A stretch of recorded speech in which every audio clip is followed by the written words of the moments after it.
بسم اللہ الرحمن الرحیم۔ شروع اللہ کے نام سے جو رحمان اور رحیم ہے۔ بے شک سب سے پہلی عبادت کا جو انسانوں کے لیے تعمیر ہوئی وہ وہی ہے جو مکہ میں واقع ہے۔ اس کو خیر و برکت دی گئی تھی اور تمام جہان والوں کے لیے مرکز ہدایت بنایا گیا تھا۔ اس میں کھلی ہوئی نشانیاں ہیں۔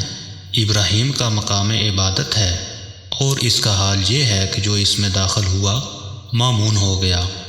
لوگوں پر اللہ کا یہ حق ہے کہ جو اس گھر تک پہنچنے کی استطاعت رکھتا ہو وہ اس کا حج کرے، اور جو کوئی اس حکم کی پیروی سے انکار کرے تو اسے معلوم ہو جانا چاہیے کہ اللہ تمام جہان والوں سے بے نیاز ہے۔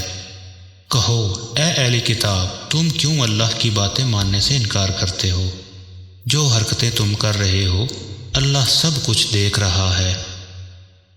کہو اے اہل کتاب، یہ تمہاری کیا روش ہے کہ جو اللہ کی بات مانتا ہے اسے بھی تم اللہ کے راستے سے روکتے ہو اور چاہتے ہو کہ وہ ٹیڑھی راہ چلے، حالانکہ تم خود اس کے راہ راست ہونے پر گواہ ہو۔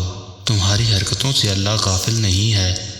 اے لوگو جو ایمان لائے ہو، اگر تم نے ان اہل کتاب میں سے ایک گروہ کی بات مانی تو یہ تمہیں ایمان سے پھر کفر کی طرف پھیر لے جائیں گے۔ تمہارے لیے کفر کی طرف جانے کا اب کیا موقع باقی ہے؟